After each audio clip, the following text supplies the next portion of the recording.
Dick Gregory came to Tuscaloosa to visit T.Y. one time, and they were at some restaurant. And the waitress told them, we don't serve black folks here. And according to T.Y., Dick Gregory replied, you misunderstand. We don't want to eat in the black folks. We want some chicken.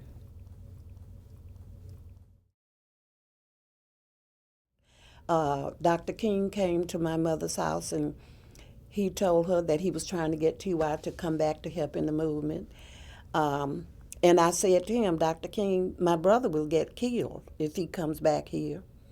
And he kind of laughed, and he said, I'm not dead. Why you think if T.Y. comes back, he'll get killed? But he did. Oh, freedom. Oh, freedom. Oh, freedom over me. And before I'll be a slave, I'll be buried in my grave and go home to my Lord and be free.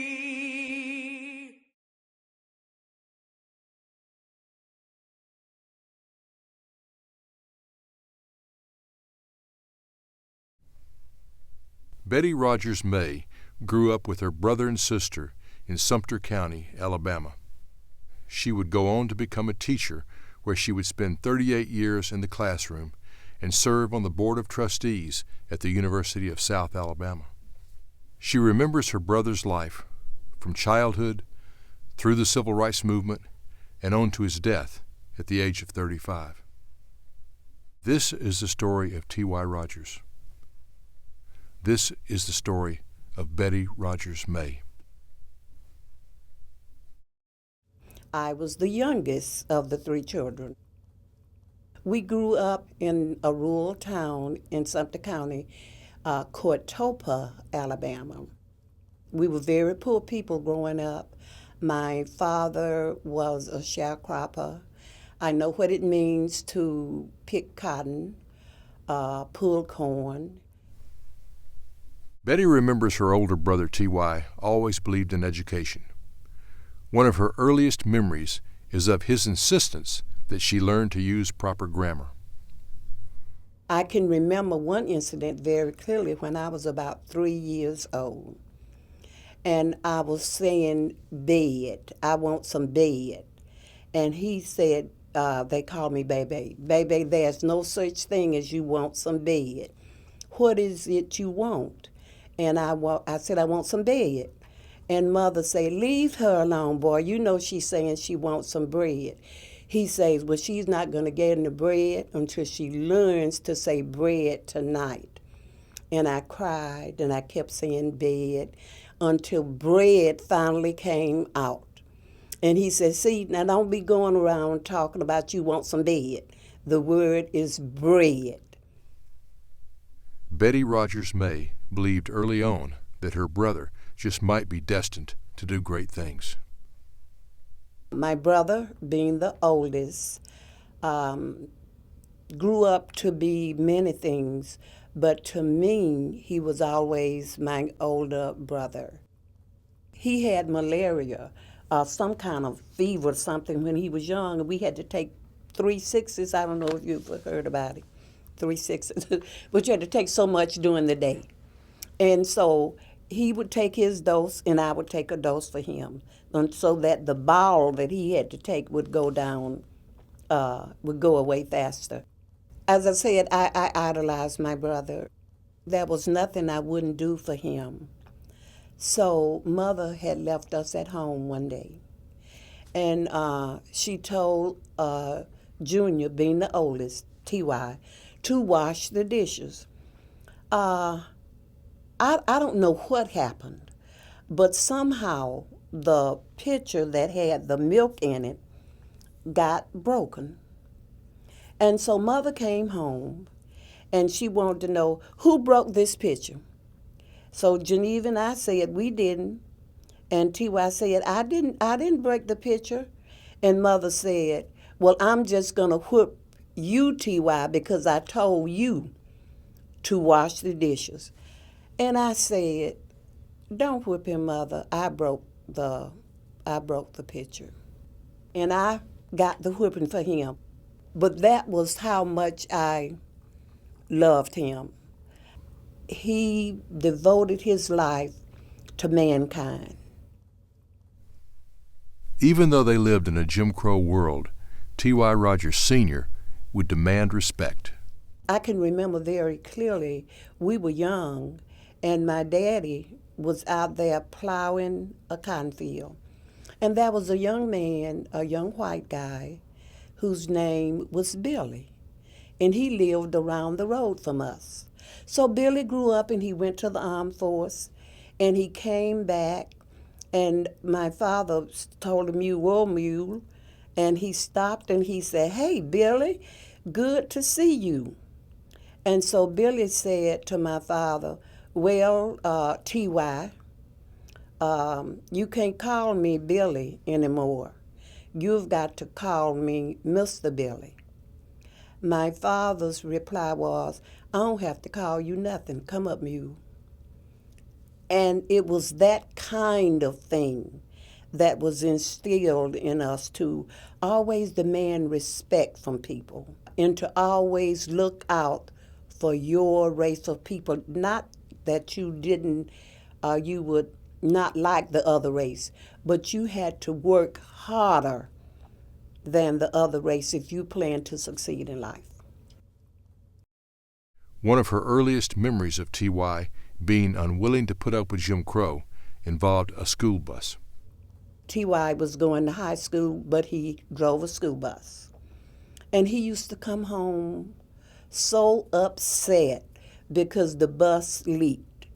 And he said there's no reason for our buses to be leaking. But more importantly, what upset him was that the black school buses, the buses that the black children rode, had to stay parked at the school until the buses that carried the white children went down the road. And that, he just could not understand that. His question was always why. And when I grow up, I'm going to change this. When I grow up, it's not going to be like that. All of his life, T.Y. believed in education. Following graduation, he would start college in Montgomery in 1952. My brother grew up and went to Alabama State at the age of 16, was an A scholar all the way through school. And it was in Montgomery that he had his first affiliation with Dr. King, and that was it. He became his mentor. He was assistant pastor at Dexter Avenue Baptist Church in Montgomery. He lived there for 2 years, and then he went to Philadelphia, to Crozier Theological Seminary, where Dr. King had gone, and was just living a life, but yet working for the plight of black people, poor people. And it was during that time when he came back to Pennsylvania that First African here in Tuscaloosa needed a pastor. And Dr. Reverend E.O. Jones, I believe, contacted Dr. King and told him they were looking for a pastor. And Dr. King wrote them a letter and told them he had a young man that he would love to come back south. He said, if I can get him to move back south, he will be good for Tuscaloosa, and he will be good in the movement. And so the rest is history.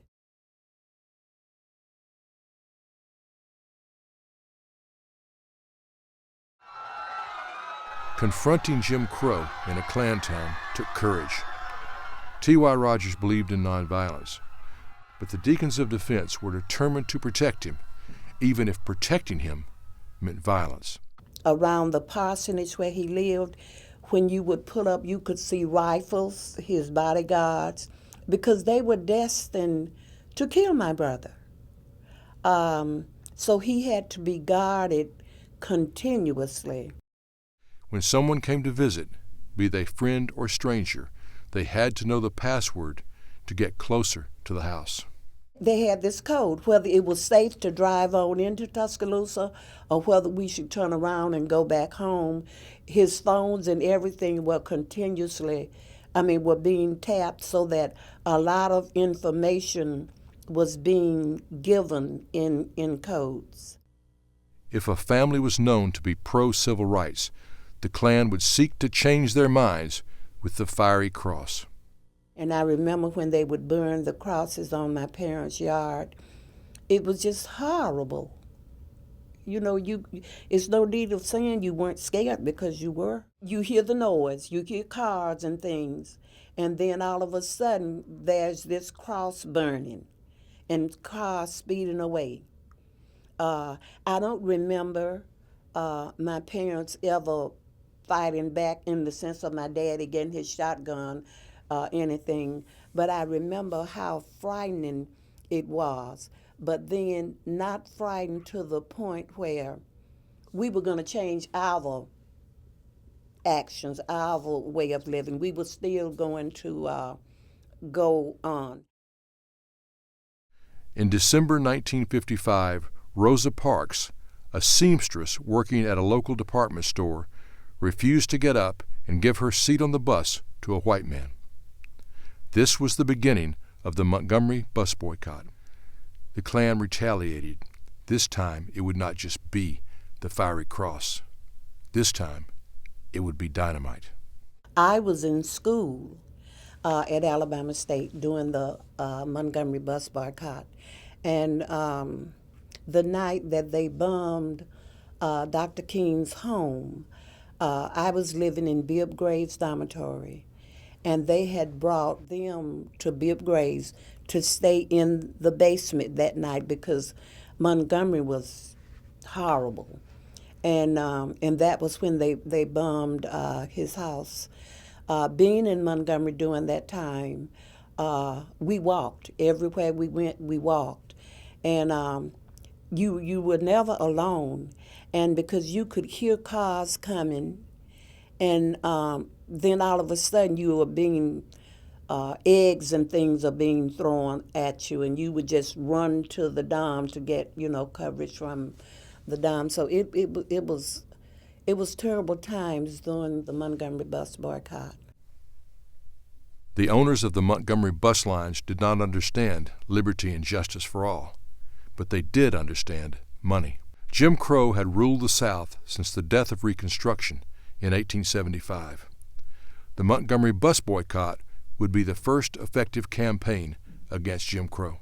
The transportation, the public facilities, all the black-white signs came down, the hiring of black people in all positions, Board of Education, all of that changed during the boycott. The success of the bus boycott in Montgomery would lead to a boycott of the downtown stores in Tuscaloosa. T.Y. Rogers and his family moved to Tuscaloosa in 1963. He and the members of First African Baptist Church and the foot soldiers of Tuscaloosa would have a fervent impact on the civil rights movement. During the civil rights movement, crosses were burned on our lawn. And I think, I know that was because T.Y. had moved back south and was heading up the civil rights movement in Tuscaloosa and various other parts of the Black Belt. T.Y. Rogers was known for his fiery speeches. People remember his power from the pulpit. T.Y. Believed in the power of the word. If he was making a political speech and you did not see him, it was hard to distinguish between him and Dr. King. He knew, even though he probably didn't want that fanfare, for lack of a better word, he knew that it was necessary if he was going to survive. On June 9, 1964, there was a march for civil rights in Tuscaloosa, Alabama. More people went to jail that day than on Bloody Sunday in Selma. More people went to the hospital that day than on Bloody Sunday. It was a day in Tuscaloosa history that would come to be known as Bloody Tuesday. One of the leaders of that march was the Reverend T.Y. Rogers, Jr. When they got ready to march, they were in the church and they were praying fervently, and the people were ready to go. And they got to the door. This was the second time they had tried that march. They got to the door, and T.Y. said that they weren't ready. He could feel that they were not ready. And they came back to the inside of the church, and they sang some more, and they prayed some more. And he said when the feeling was right, nothing was going to stop them in that march. The stories written by journalist Paul Davis help us remember the Reverend T.Y. Rogers. Paul Davis, who was a news reporter, he talked about the hours he spent with T.Y. And he said that he described him as being a more militant type than his protege, Dr. King, that he wore the double-breasted suits and lavender colors and cufflinks and a cigarette most times dangling from his mouth, but he was tough. That was my brother. He was tough. He didn't believe in backing down. He felt that somebody had to pay the price for his people. He always talked about my people. You've got to stand. You've got to fight, and that's the way he lived.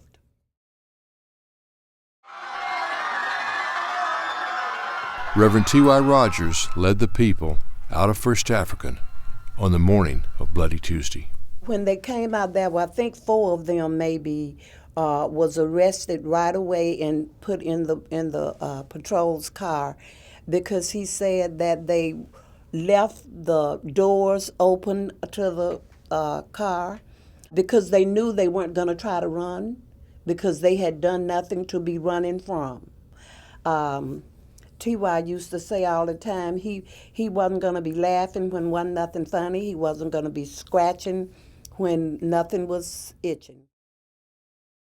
Less than a month following Bloody Tuesday, the Civil Rights Act was passed on July 2nd, 1964. It was like a giant step, very glad, but realizing that a whole lot of work had to be done. While the Civil Rights Act was a great victory for the movement, there was still the issue of the right to vote. T.Y. Rogers was making progress in Tuscaloosa, but Dr. King and the SCLC would need him in Atlanta. When T.Y. got ready to go to Atlanta, which is where he was killed, he said something like that chapter in his life was kind of over. They had settled Tuscaloosa. Tuscaloosa was okay. But he was still coming back every Sunday to pastor here at First African.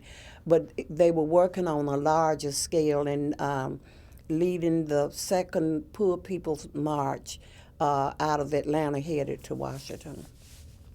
In 1968, Martin Luther King Jr. and the Southern Christian Leadership Conference organized the Poor People's March. T.Y. Rogers would play an important part in this historic event. T.Y. was one of the main people that was heading up that march, and he talked about his secretary here. I think she's deceased now, Yvonne Green. He talked to her, she said, 2 or 3 times a week, and he told her that regardless to what happens, Yvonne, let them march Tuesday. I think it was Tuesday. And she said, Reverend Rogers, why are you saying that? And he said, you just tell them, regardless to what happened, let them march. And there were people in Atlanta who were against the movement, who was against that march.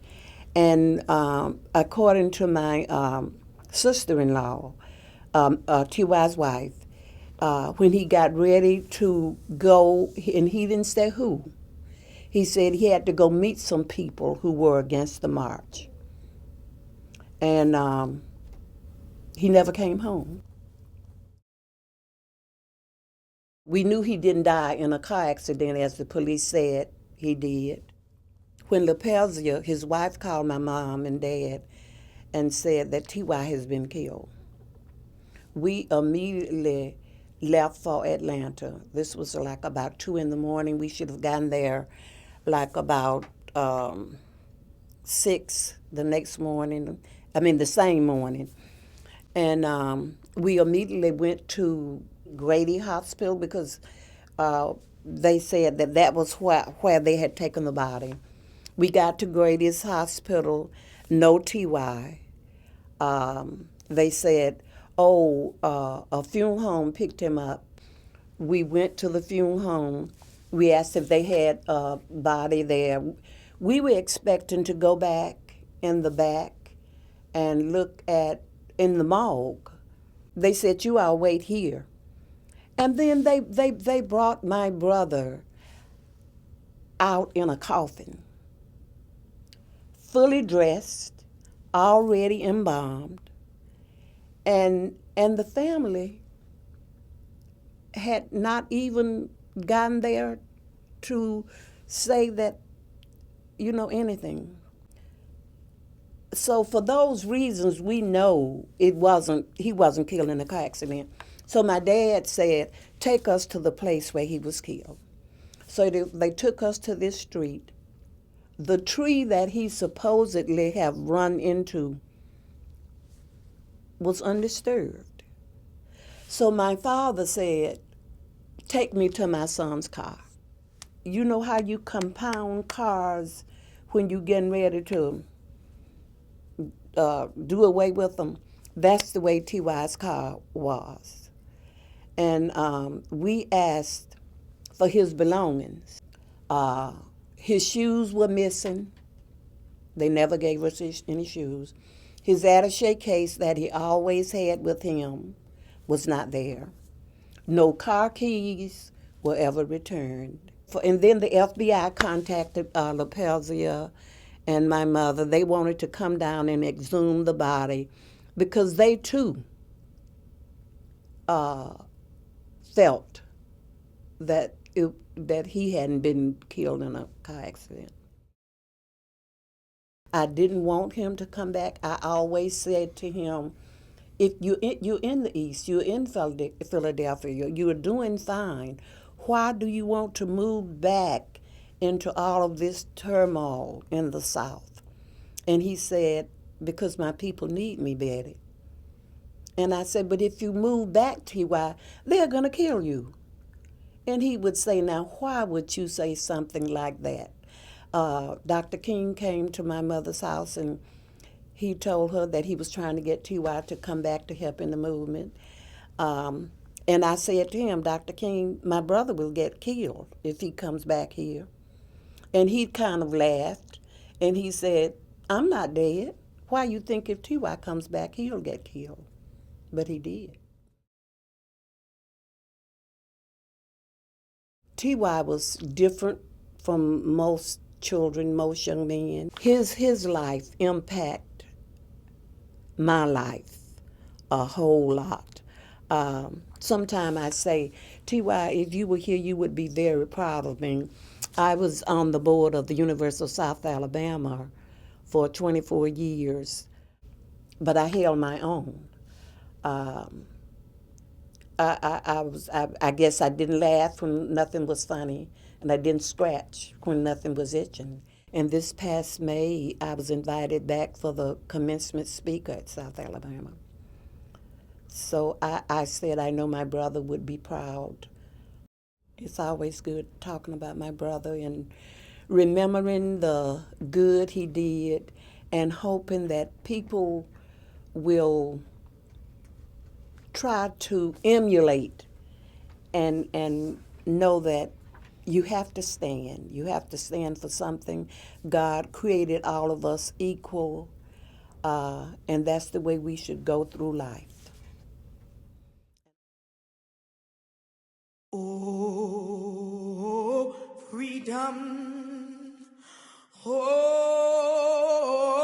freedom. Oh, freedom over me. And before I'll be a slave, I'll be buried in my grave and go